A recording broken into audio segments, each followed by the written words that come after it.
Pope Francis, a man of the people, is the first pope from the Americas in history. But who exactly is Pope Francis? Jorge Mario Bergoglio was born in Buenos Aires, Argentina in 1936 and is the eldest of 5 children. Jorge's father, Mario Jose, was an accountant and immigrant who fled Italy to escape the fascist dictatorship of Benito Mussolini. The family of Jorge's Argentine-born mother was also from Italy. Jorge attended Catholic school and received a chemical technician's diploma, which got him a job in the food section of a laboratory, but he also made money as a bar bouncer and janitor. When he was 21, he suffered from life-threatening pneumonia and had to have part of a lung removed.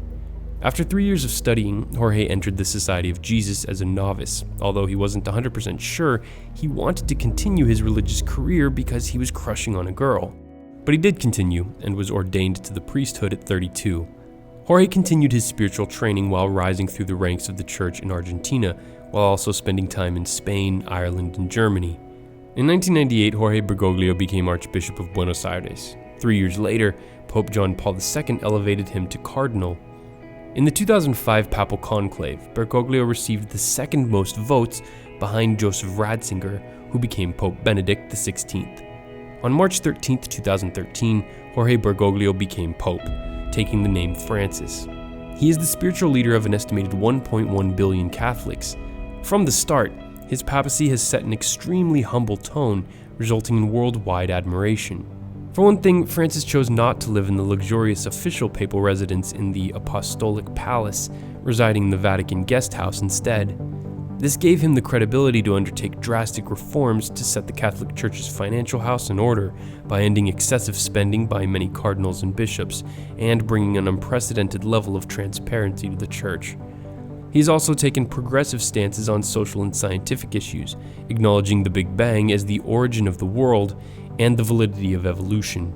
Pope Francis has been outspoken about the dangers of climate change, calling for, quote, highly polluting fossil fuels to be progressively replaced without delay. Human beings, he said, while capable of the worst, are also capable of rising above themselves, choosing again what is good, and making a new start. Francis has also taken a more compassionate stance toward abortion, creating a year of mercy that will allow for priests to forgive those who have committed the, quote, sin of abortion.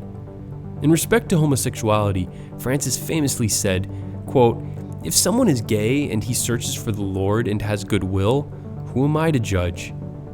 The following quote captures what Pope Francis's legacy probably will be. I prefer a church which is bruised, hurting, and dirty because it has been out in the streets, rather than a church which is unhealthy from being confined and from clinging to its own security.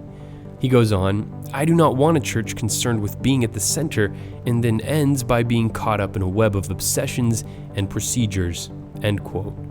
I hope you enjoyed this video. If you learned a thing or two about Pope Francis, like this video to help others discover it. Subscribe to TDC for more videos like this, and as usual, thanks for watching.